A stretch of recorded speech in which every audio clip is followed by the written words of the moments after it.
इमरान खान को माइनस करने का प्लान हो रहा है या इलेक्शन कमीशन अपने मामलात जो कुछ बयान पीटीआई देती है उतना ही सख्त रद्द-ए-अमल फिर इलेक्शन कमीशन दिखा रहा है? जमहूरियत में जमहूर से बड़ी कोई ताकत नहीं होती। जब तक वो इमरान खान को माइनस नहीं करना चाहते उस वक्त तक कोई कुछ नहीं कर सकेगा। आपने पिछले 9 महीने से करके देख लिया। एक आम आदमी वो सियासत को बाद में सोचे कि उसके कम से कम महंगाई के मामलात हुकूमतें इस पर क्यों नहीं सोच रही हैं? पिछले 8-9 महीने में देखें तो महंगाई जो है उसमें एक होश रुपा इजाफा हुआ है जो दुनिया से बहुत ज्यादा है, और उसकी वजह यह है कि इस वक्त जो माशी पॉलिसी है जो हुकूमत के कंट्रोल में नहीं आ रही और जो माशी हालात दिन ब दिन बिगड़ते जा रही उसकी वजह से है। इतना महंगा हुआ कि उसकी वजहात क्या थी? जब भी मार्केट ड्राई होती है हुकूमत इंटरवीन करती है और मार्केट में गंदम देती है फ्लोर मिल्स को ताकि प्राइसेस सेटल डाउन रहे।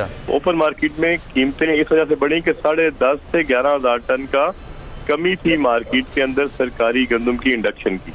जब वो कम हो गई तो डिपेंडेंसी टोटल हो गई ओपन मार्केट पे, और ओपन का मार्केट में बायर ज्यादा था, सेल करने वाले कम थे। लोग लाइनों में कतारों में खड़े हुए हैं, ये इस नहज पर क्यों पहुंचे हैं? एक्सपोर्ट प्राइस 1-2 माह पहले तय की जाती है, ये भी एक वजह है कि काश्तकार उस पर उस तरह का खर्च नहीं कर रहा। दूसरा, इस वक्त आपके सामने बिजली का रेट बढ़ गया है, यूरिया खाद नापैद हो चुकी है, 2 यूरिया के प्लांट बंद हो गए हैं, और मैंने प्राइम मिनिस्टर साहब को भी लिखा है कि वो प्लांट चालू करवा दें, क्योंकि पहले ऑलरेडी ही पिछले दिनों में 190 रुपए रेट बढ़ा के जो 2250 रेट था उसको 2440 रुपए रेट किया गया, और जो काश्तकार को मिल रहा है जिस रेट पे वो 3000 रुपए रेट है। सही। सब्सक्राइब करें और बेल दबाएं ताकि कोई खबर रह न जाए।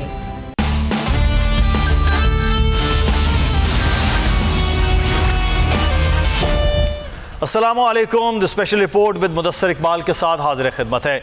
नाज़रीन, एक जानिब तो पंजाब का मार्का गर्म हो रहा है, लेकिन दूसरी जानिब माइनस इमरान खान के मामलात भी तेज़ हो रहे हैं। आज भी इलेक्शन कमीशन ने काबिल ज़मानत वारंट गिरफ्तारी तौहीन इलेक्शन कमीशन के मामले पर इमरान खान के जारी किए, और उसके बाद इस्लामाबाद हाई कोर्ट की जानिब से रुजू कर लिया गया पाकिस्तान तहरीक इंसाफ ने, और फिर मामलात कुछ बदल से गए। लेकिन इलेक्शन कमीशन क्या वाकई तौहीन इलेक्शन कमीशन की कार्रवाई करने जा रहा है इमरान खान के खिलाफ? इलेक्शन कमीशन के मामलात के हवाले से अगर ये फैसला इमरान खान के खिलाफ आता है तो इमरान खान को क्या माइनस किया जा रहा है सियासत के अमल से, या फिर ये मामलात पहले की तरह जिस तरह से इमरान खान के खिलाफ फैसले चाहे वो अदालत से हों, चाहे वो फिर इलेक्शन कमीशन से हों, या फिर वो पार्लियामान से हों, वो आते रहे हैं, तो ये एक रूटीन के मामलात हैं। इस पर हम बात करेंगे। हमारे साथ इस वक्त मौजूद हैं मखदूम शहाबुद्दीन, एक पर्सन है। बहुत शुक्रिया मखदूम साहब आपके वक्त का। इमरान खान को माइनस करने का प्लान हो रहा है या इलेक्शन कमीशन अपने मामलात जो कुछ बयान पीटीआई देती है उतना ही सख्त रद्द-ए-अमल फिर इलेक्शन कमीशन दिखा रहा है? देखें, इस वक्त जो सूरत हाल है और माइनस इमरान ये अभी से कोशिश नहीं हो रही। बस ये हम कह सकते हैं कि इस कोशिश पर जो काम है वो बहुत तेज़ कर दिया गया है, क्योंकि ये आप इस वक्त जितनी कोशिशें देख रहे हैं जो इमरान खान को माइनस करने के लिए हो रही हैं, ये चिराग बुझने से पहले की फड़फड़ाहट तो ज़रूर हो सकती है, क्योंकि पिछले 8-9 महीने में इस तरह की लातादाद कोशिशें की गई हैं। अगर मैं यहाँ पर गिनवाने बैठ जाऊँ तो यकीन माने वक्त ख़त्म हो जाएगा, लेकिन वो तमाम तर अटेम्प्ट्स, वो तमाम तर एक्सपेरिमेंट्स जो करने की कोशिश की गई, वो तमाम तर एडवेंचर्स जो करने की कोशिश की गई, जो अवाम ने, इस मुल्क की अवाम ने मिस एडवेंचर में बदले, तो माइनस उस वक्त तक कोई नहीं हो सकता। ये चीज़ अब सबको समझ आ जानी चाहिए, जब तक इस मुल्क की सबसे बड़ी ताकत, इस मुल्क के अंदर सबसे ताकतवर हल्का इस मुल्क की आवाम है। जमहूरियत में जमहूर से बड़ी कोई ताकत नहीं होती। जब तक वो इमरान खान को माइनस नहीं करना चाहते, जब तक वो इमरान खान के नाम पर कांटा नहीं लगाना चाहते, उस वक्त तक कोई कुछ नहीं कर सकेगा। आपने पिछले 9 महीने से करके देख लिया। इवन यहां तक मैं ये आपको बता दूं कि इस वक्त जितने इमरान खान के खिलाफ अटेम्प्ट्स किए जाएंगे, पॉलिटिकली तो इमरान खान का फायदा है, नुकसान इस मुल्क का है। आपका मुल्क इस वक्त आपको पता है कि जो हमारे मुआशी हालात हैं और जिस तरह की मईशत के साथ सूरत हाल है, दोस्त ममालिक, वहां पर भी ये हुकूमत तो कुछ नहीं कर सकती, और वो ना ही इस हुकूमत की कोई मदद करेंगे, वो पाकिस्तान की अवाम की मदद भी करेंगे तो वो किसी और से बात करेंगे और उनकी बात सुनेंगे। इस हुकूमत के पास कोई स्टैंडिंग नहीं है कि ये आलमी सतह पर जाकर सऊदीया या यूएई से हमारे लिए इमदाद ही मांग सके। वो इन्हें इमदाद भी हैंड ओवर तक नहीं करेंगे, ये इनके ऊपर एतमाद है दोस्तों का। अब जो दोस्त ममालिक भी हैं, सऊदी सफीर आपके कह चुके। सही, ठीक है। और अब क्या सूरत हाल है? इस वक्त हम बात कर रहे हैं पंजाब में एतमाद के वोट के हवाले से भी, लेकिन सबसे अहम जो मामला इस वक्त दरपेश है वो पाकिस्तान की आवाम को है। न किसी एतमाद के वोट का है, न किसी और मामले का। वो एक सादा सा इशू है और वो है गंदम और आटा। आम आदमी को आपने खैबर से लेकर महरान तक, बलूचिस्तान से लेकर तो इस्लामाबाद तक ये देखा है किस तरह से सड़कों पर आटे के लिए, सस्ती रोटी के लिए और गंदम के लिए मारे मारे फिरते हुए।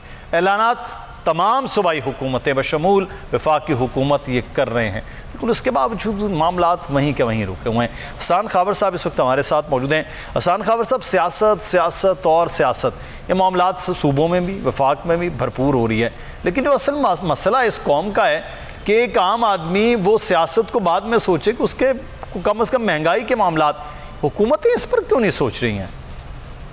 देखिए, बात यह है कि इसके लिए आपको ये देखना पड़ेगा कि महंगाई क्यों हो रही है। और ये बात तो सच है कि पूरी दुनिया में महंगाई का साइकिल है, लेकिन अगर आप पिछले 8-9 महीने में देखें तो महंगाई जो है उसमें एक होश रुपा इजाफा हुआ है जो दुनिया से बहुत ज़्यादा है और पहले से भी बहुत ज़्यादा है। और उसकी वजह यह है कि इस वक्त जो माशी पॉलिसी हैं जो हुकूमत के कंट्रोल में नहीं आ रही और जो माशी हालात दिन ब दिन बिगड़ते जा रही हैं, उसकी वजह से है। हम लोगों ने तो पहले दिन से ये कहा है कि जब तक मईशत को आप सही तरह नहीं चलाएंगे, लोगों के हालात बेहतर नहीं होंगे। और माशी पॉलिसियाँ सिर्फ वही ला सकता है जिसके पास अवाम का एतमाद हासिल हो। और जब तक ये सियासी अदम इस्तेहकाम दूर नहीं होगा, माशी इस्तेहकाम नहीं आएगा। आप इन चीज़ों को अलग अलग नहीं देख सकते कि हम IMF का प्रोग्राम ले आए, साथ महंगाई ना करें, और एक कमज़ोर हुकूमत जो है, कॉम्प्रोमाइज हुकूमत, वो ये तमाम फैसले भी करे और मईशत को बहाल भी करे। इस सब चीज़ों को हमें इकट्ठा देखना होगा। तो सर, इसमें तो इसका मतलब है कि हुकूमत तो ये मौजूद है जिसके हवाले से सबसे बड़ी जमात वो अदम एतमाद आप लोग उस हुकूमत पर करते हैं। वो हुकूमत दावा कर रही है कि हम अगले आने वाले दिनों में बेहतर होंगे, आप असम्बलियों की तहलील की जानिब जा रहे हैं, तो इसका मतलब है हालात तो फिर अच्छे नहीं हैं अगले पूरा साल में ही। नहीं, देखिए, मैं आपको बताऊं कि एक बात तो ये है कि जो हुकूमत इस वक्त इस्लामाबाद में बरसर इक़्तिदार है, ये तो कॉम्प्रोमाइज हुकूमत है ना, एक कोलिशन गवर्नमेंट है, बहुत थिन मेजॉरिटी से बनी हुई है। दूसरी बात यह है कि 9 महीने बहुत टाइम होता है कम से कम एक माशी प्लान देने के लिए। उन्होंने तो आज की तारीख तक को माशी प्लान भी नहीं दिया। जब को माशी प्लान ही नहीं दिया तो हालात कैसे बेहतर होंगे? देखें, अगर तो कोई प्लान दिया हो तो उसमें कुछ खूबियां, कुछ खामियां हो सकती हैं, उस पर बात हो सकती है। इस हुकूमत का तो सिर्फ एक प्लान है कि कभी एक जगह जाते हैं, कभी दूसरी जगह जाते हैं कि हम पैसे मांगे, और IMF को अभी तक राजी कर नहीं सके। लोग ये कहते हैं कि जी पहले IMF से मामला ठीक करेंगे, अपनी मईशत ठीक करेंगे तो हम आएंगे। अब अगर गवर्नमेंट 9 महीने में एक प्लान भी नहीं दे सकी, और ये वही हुकूमत है जिसने अपने मतलब के लिए तमाम कवानीन में तरमीम की, इलेक्शन एक्ट में भी की, नैब के अंदर भी की, तो उससे आप क्या तवक्को रखते हैं कि वो अगले 2-3 महीने में कौन सी कोई जादू की छड़ी चला देगी?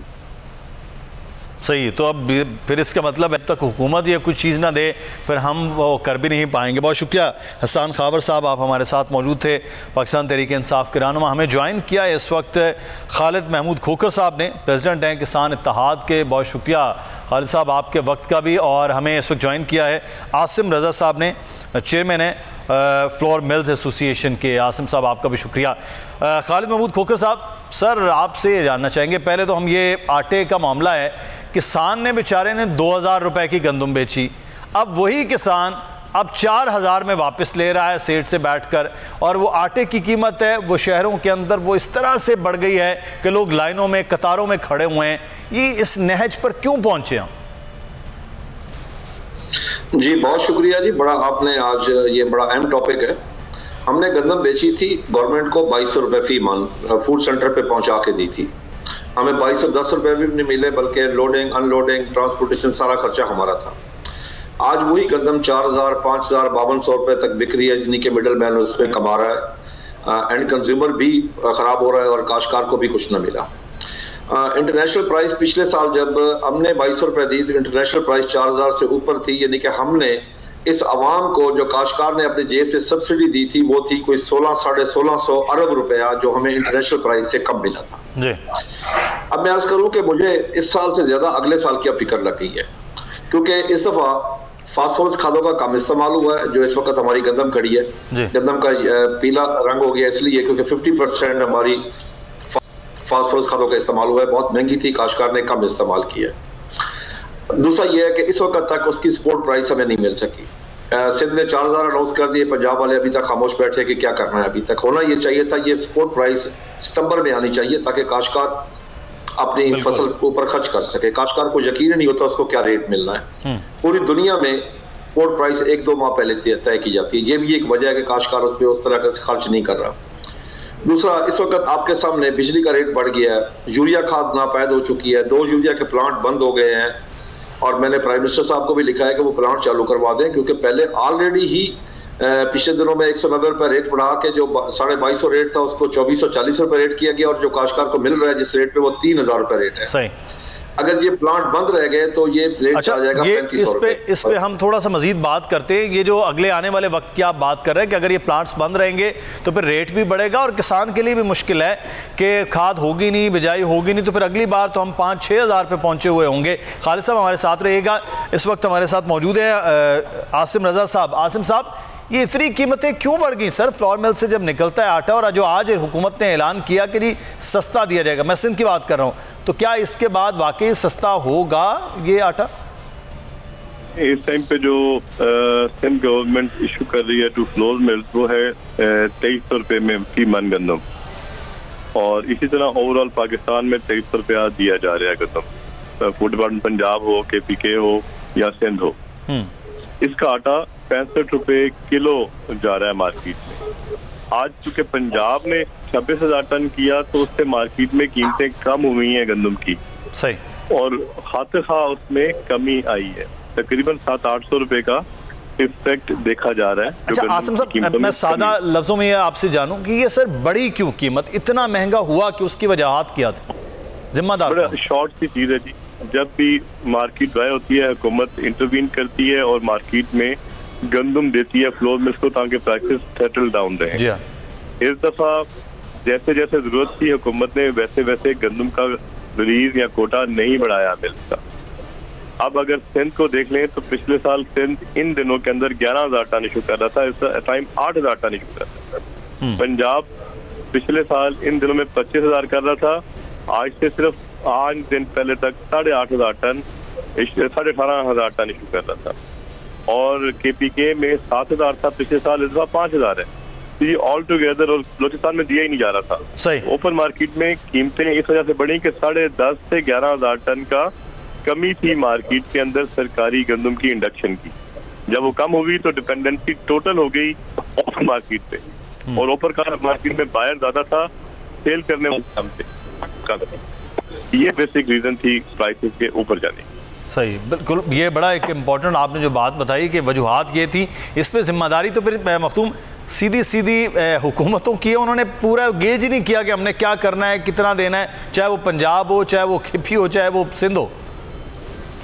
बिल्कुल, देखें यहाँ पे जो गलत होगा वो तो गलत होगा, और इस वक्त चूंकि जो गरीब है, अगर हम गरीब की बात करें तो वो तो पिस रहा है, और इस वक्त मुल्क में सिर्फ अगर कोई चीज़ हो रही है तो वो सियासत है, और सब अपनी सियासत बचाने के लिए इजलास भी बुला लेते हैं, सब अपनी सियासत बचाने के लिए आनिया जानिया भी आप सबकी देख रहे हैं, और फिर उस वक्त फुर्ती जो है आप देख लें कि एक जानिब विफाक के हालात ही देख लें कि मईशत के साथ जो मर्जी होता रहे, कभी इस तरह नहीं इकट्ठे होते। सियासत पे कुछ हर्फ आने लगे तो सारे इकट्ठे हो जाते हैं, तबीयतें ठीक हो जाती हैं, एक दूसरे की तरफ चक्कर लगने शुरू हो जाते हैं, देर रात तक बैठकर इजलास होते हैं, एक दिन में 3-3 चक्कर लगाते हैं एक दूसरे के घरों का। तो ये सब कुछ मामला पता है क्या है? मामला ये है कि जिस दिन सबको ये फिक्र होगी ना कि हमारा क्या बनेगा के बजाय पाकिस्तान का क्या बनेगा, उस वक्त मामला हल होंगे। बस ये वाली जो फिक्र है ना, ये मखदूम साहब, वो अभी शायद पाकिस्तान के सियासतदानों को, हुक्मरानों को वो नहीं हुई है कि जो एक के लिए फिक्र होनी चाहिए। बहुत शुक्रिया मखदूम साहब आपके वक्त का। खालिद खोखर साहब और आसिम रजा साहब हमारे साथ मौजूद हैं। हमें एक ब्रेक लेना है, ब्रेक के बाद वापस आएंगे तो फिर हम बात करेंगे कि आगे क्या होने वाला है, क्या कीमतें इसी तरह बढ़ेंगी या अगर इम्पोर्ट गंदम हो तो उससे क्या फ़र्क होता है। ब्रेक लेते हैं जी एक।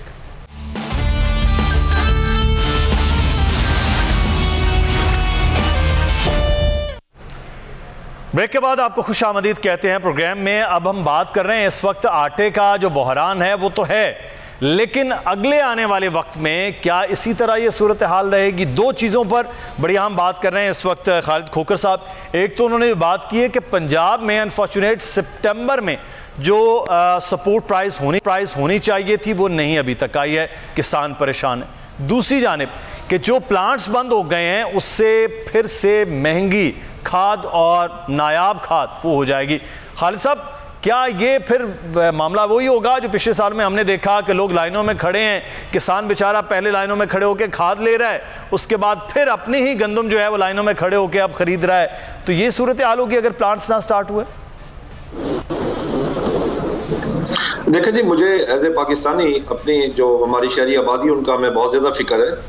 पहले हमने डीएपी का कम इस्तेमाल किया है, अब इसी तरीके अगर यूरिया का कम इस्तेमाल होगा, इस वक्त गंदम का कलर जो पीला हो रहा है। फिर इस तरह बिजली बहुत महंगी हो गई है, अभी इस माह से जीएसटी लगा दी गई 17%, जिसका इम्पैक्ट को 20-21% का आएगा। काश्तकार की कॉस्ट ऑफ प्रोडक्शन बढ़ गई है और फिर खादों का अवेलेबल ना होना टाइमली, यानी कि उस वक्त डीएपी का इश्यू था, डीएपी महंगी बहुत थी इसलिए काश्तकार ने कम डाली। मैंने उस वक्त भी वफाकी और सूबाई हुकूमतों से बात की कि खुदा के लिए डीएपी डलवा दे, फास्फोरस खादों का, नाइट्रोफास, एसएसपी तमाम खादें डलवा दे।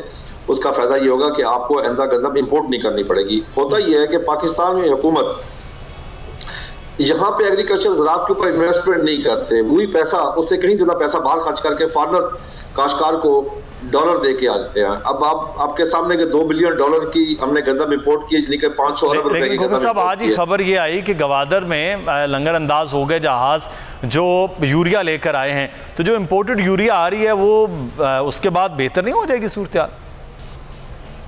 देखिए, मैं आपको अर्ज करूँ सर, हम बाहर से मंगवा के कब तक कर सकते हैं जब हमारे अपने प्लांट हैं? वो क्यों बंद किए गए? वो तो पहले भी आ रही थी बाहर से, हम मंगवा रहे थे हम, क्योंकि हमारी यूरिया मैक्सिमम यहाँ से स्मगल भी हो रही है, गंदम भी हमारी स्मगल हो रही है। देखिए, मैं तो पिछले 30-40 साल से जब से मैं एग्रीकल्चर से वाबस्ता हूँ, मैंने ये देखा है कि हमारी हुकूमतें ज़राअत के ऊपर इन्वेस्टमेंट नहीं करती जो करनी चाहिए किसी भी दहाई में। आज आप देखें कि हमारी गंदम की पैदावार 29 मन है, हमारे साथ हमसाया मुल्क पंजाब, इंडियन पंजाब में वो 50-55 मन है, दुनिया 100 मन तक चली गई है। हमने रिसर्च के ऊपर इन्वेस्टमेंट नहीं की, हमें इनपुट्स टाइम पे नहीं मिलते, हमें इनपुट्स बहुत महंगे मिलते हैं, हमें वो सब्सिडी नहीं दी जाती, हमारे ज़राअत के ऊपर सियासत की जाती है जो कि हालांकि बिल्कुल कतई तौर पे एग्रीकल्चर, एजुकेशन, हेल्थ पे पॉलिटिक्स नहीं होनी चाहिए। आज हम ज़राअत में कहाँ खड़े हैं कि हम 13 से 14 बिलियन डॉलर की एग्रीकल्चर प्रोड्यूस की बाहर से इम्पोर्ट कर रहे हैं। अब आपके सामने हम एडिबल ऑयल बाहर से इंपोर्ट कर रहे हैं, हम दालें इंपोर्ट कर रहे हैं, हम कपास इंपोर्ट कर रहे हैं, हम गंदम इंपोर्ट कर रहे हैं, हम सोयाबीन बाहर से इंपोर्ट कर रहे हैं। इन्हीं हम कौन सी चीजें जो हम इंपोर्ट नहीं कर रहे हैं? वजह हमारी तरजीहात में कहीं भी ज़राअत नहीं है। मैं कहूँगा पाकिस्तान तरजीहात में नहीं है, आपस की जंगें हमारे सियासतदान लड़ रहे हैं, पाकिस्तान के लिए कोई भी नहीं सोच रहा इस वक्त। मसला ये खालिद साहब, ये रहा 30 से 40 साल पहले जिन चीज़ों को हम एक्सपोर्ट कर रहे थे वो भी अब हम इंपोर्ट कर रहे हैं, ये अलमिया हो गया हमारे किसान के साथ। गंदम के हवाले से जब भी हमारी प्राइस इंटरनेशनल प्राइस के बराबर हुई है, ये ज्यादा हुई है, हमने एक्सपोर्ट किया, जब हमारी प्राइस इंटरनेशनल प्राइस से कम हुई हमने हमेशा इंपोर्ट किया। बिल्कुल, ये मेन वजह है, ये एक बड़ा मसला रहा। अच्छा आसिम रज़ा साहब, ये जो कीमत कम होने का मामला है सर, ये स्टेबिलिटी रहेगी या फिर जब तक नई फसल नहीं आ जाती है, या फिर आप समझते हैं कि अगर ये रुका मामला तो फिर ये कीमतें बढ़ सकती है आटे की? बराए मेहरबानी होल्ड कीजिए। आसिम रज़ा साहब से हमारा राब्ता। मैं खालिद साहब आखिर में आपसे कि अभी फौरी तौर पर ये जो कोटा गंदम का और इन चीज़ों का हुआ है, इसके बाद आप समझते हैं कि मामला बेहतर हो जाएंगे? और अगर हुकूमत ने भी फौरी ना इकदाम किए तो अगले आने वाली फसल जो है हमारी उस पर? अच्छा आसिम साहब से हो गया राब्ता, मैं आसिम साहब से बात करूं। आसिम साहब, ये जो गंदम की इस वक्त आटे की हो गई है मामलात बेहतर की कीमतें कम हो गई हैं, ये स्टेबल रहेंगी या आप समझते हैं कि अगर मामलात रुके दोबारा से गंदम की कीमतें बढ़ सकती हैं? देखें, अगर प्रॉपर रिलीज होती रहे और इसमें कमी ना की जाए और जो सेंध और सीपीके की तरफ से अभी नई गंदम बनाई गई वो भी अगर बढ़ा देते हैं, पिछले साल के लेवल पे ले जाते हैं, तो मेरा नहीं ख्याल के दोबारा कितने बढ़े, कितने स्टेबल रहेंगे। लेकिन अगर वो पंजाब का जितना गुजारा है इसे कम किया जाए या सीपीके और सिंध में ना बढ़ाई जाए तो फिर कितने दोबारा वापस जा सकते हैं। सही, तो कीमतें आपका मतलब है कि स्टेबल हो सकती है अगर चीज़ों को इस तरह से बेहतर तौर पर चलाया भी जा सके। शुक्रिया अदा करूँगा आसिम साहब आपका भी और खालिद महमूद खोखर साहब किसान इत्तेहाद के प्रेसिडेंट हमारे साथ मौजूद थे, आपका भी बहुत शुक्रिया। और मामला है आटे का मामला है, और साथ ही साथ इस वक्त जो है वो सूरत हाल जिस तरह से ऐलान सिंध हुकूमत की जानिब से किया गया है कि अब कीमतें कम होंगी, खुदा करे ये कीमतें कम रहें, और जो आम दुकानों पर 90 रुपए तक की कीमत है ये भी इसी तरह से वो मिल भी सके। तो इस वक्त जो हमारे नुमाइंदे कफ़ील अहमद हैं वो कराची की सूरत हाल से आगाह करें, जहाँ पर 2 वक्त की रोटी जो है वो खासी मुश्किल हो गई आटे की कीमत और महंगाई की वजह से। जी कफ़ील, क्या कहना है कराची वालों का? इस हुकूमत के अंदर जिल्लत और रुसवाई अवाम का इन्होंने मुकद्दर बना दिया था।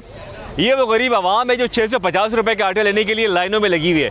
एक वो लाइन है जो तवील लाइन जा रही है, वहाँ पर आटे का टक है, और उसके साथ एक और लाइन है जो यहाँ लोग मौजूद हैं, ये आटे का टक मिल रहा है। ये एक शहरी है जो 2 थैले लेके जा रहा है। सर, बासानी मिल गया? नहीं सर, दलील होके मिल रहा है, लाइन लगा के मिल रहा है, ये आसानी है। और लाल आटा खा रहे हैं जो एक्सपायर हुई हुई गंदम हमें मिल रही है, फ्रेश वाली गोदामों में जमा हो रही है। मिनिस्टर जो 1500-1600 का आटा थैला बेचेंगे बाद में, ये हुकूमतों की हुकूमत हमारी है। अगर ख़राब है तो फिर क्यों लेके जा रहे हैं? भाई सस्ता है, आवाम सस्ते ढूंढ रही है इस वक्त। प्याज 200 किलो 1 किलो लेता बंदा, 1 पाव ले रहा है। तो वो जो आटा था वो अफोर्ड नहीं कर सकते अभी जो आटा चल रहा है ना, कहाँ से करेंगे? कहाँ तनख्वाह इतनी नहीं। कफ़ील अहमद हमें आगाह कर रहे थे इस वक्त अवामी सूरत हाल कराची से। और आपको बताएं कि नवाज शरीफ के 22 फरवरी के बाद से ख़राब मईशत पर गहरी खामोशी। 16 फरवरी 2022 इमरान खान के दौरे हुकूमत में मियाँ नवाज शरीफ की ट्वीट आती है जिसमें वो कहते हैं कि हुकूमत का हर काम एक नई बर्बादी का पैगाम है। तेल की कीमत में 12 रुपए लीटर इजाफा आवाम को कुचल देने के मुतरादिफ है। इसी हुकूमत का हामी हर शख्स अपने गरेबान में झांके कि उसने पाकिस्तान को किन जालिमों के हवाले कर रखा है। ये तब्दीली मुल्क का मजीद क्या हशर करेगी, ये लम्हा फिक्रिया। 16 फरवरी की ये ट्वीट और मार्च 2022 में अदम एतमाद तहरीक के जरिए इमरान खान की हुकूमत गिरा दी गई। फिर मईशत की बेहतरी और गुर्बत के खात्मे के ढेरों वादे लेकर PDM की हुकूमत इक़्तिदार में आई, लेकिन अपने वादे भूल कर रिलीफ हासिल करने में मसरूफ़ हो गई। मुल्क की मईशत हर दिन पिसती ही जा रही है। मिफ्ता इस्माइल के बाद इसहाक डार की एंट्री भी करवा ली गई, लेकिन कोई फ़ायदा ना हुआ। मईशत और वेंटिलेटर पर आ चुकी है। लेकिन इस तमाम तर के बावजूद मियाँ नवाज शरीफ की अपने दौरे हुकूमत में गरीब की महंगी रोटी, महंगाई, मईशत की तबाही पर कभी कोई ट्वीट या बयान सामने नहीं आया है। आया हो तो ज़रूर आप हमारे साथ शेयर कीजिएगा। अपना ख्याल रखिए। मुदस्सिर इकबाल को इजाज़त दें। अल्लाह हाफ़िज़।